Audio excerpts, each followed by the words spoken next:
floor is yours. Thank you very much, and good evening, everyone. I'm very sorry, but I'll be speaking in English. I hope that's fine, and in terms of translation or something, I hope that's organized. I'll divide my brief comments in three parts. The first part is just some of my observations about what happened in Davos this year. The second part, looking at what are some possible drivers of change that give us hope for the post-crisis world. And the third part, very much focused on what do we see as happening in the future that perhaps will make the change a reality. So let me just look at what were some of my own observations from Davos of this year. You know, I have been fortunate to be part of the World Economic Forum for the last 10 years. And I can remember two of these annual meetings which were special. The first one, which was after the September 11th attacks. It was a special meeting held in New York. And the second one that was special, stood out for me, was this year's meeting in January. And it was special because, in some sense, there was a real dichotomy of views. On one side, if you went for the sessions on the economy, there was a lot of doom and gloom, very high degree of pessimism, not a very lot of positive news.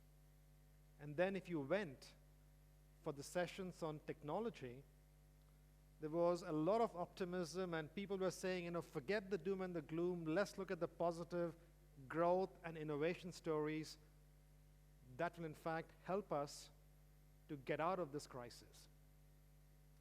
Now, if I look at what I observed, and of course what I observed was a very small part of this very big conference. So this very big conference, I of course only observed a few of the sessions. But what I took as my main message from the economic sessions was not that we have a crisis. Of course we have an economic crisis. Of course we have a financial crisis.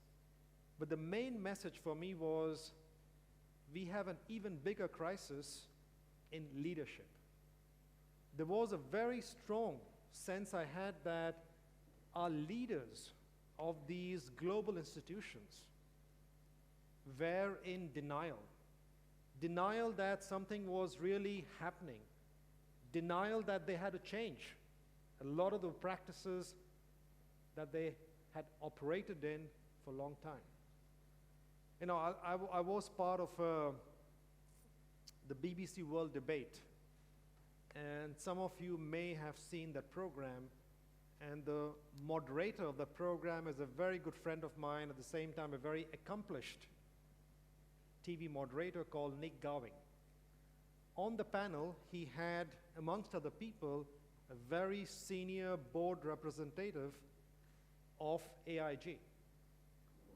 And what was interesting was he asked this person, are you responsible for the problems at AIG?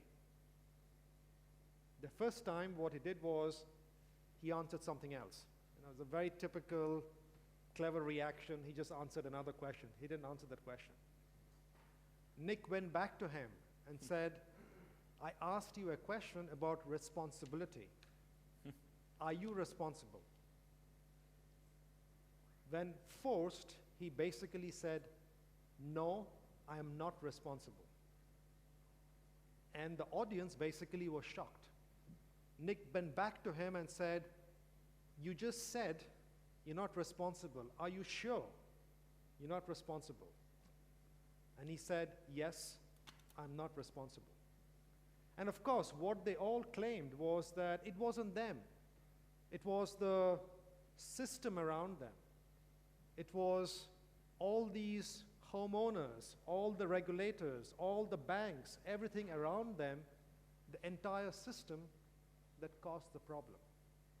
So for me, in a sense, the real message was there is really a problem of lack of leadership.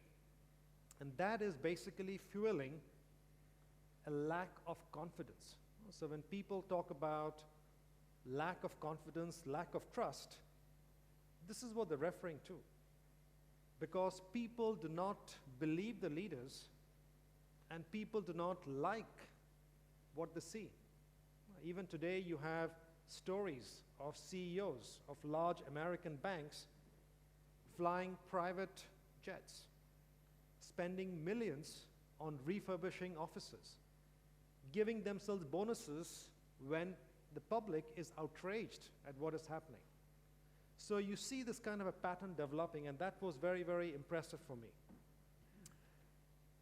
On the technology side, it was completely the contrast. You had a lot of excitement around this boom that we are enjoying around Web 2.0. The book that was mentioned earlier is part of that phenomena. And people were saying, well, hey, look, technology is changing the way we are working, the way we are interacting socially, the way society is being organized. And even better, a lot of the people in the technology sector were saying, we made change happen. Fresh from the American elections, a lot of people felt that here was a real tangible case in which undeniably technology played a major role in the election of an American president who should not have been president by most calculations.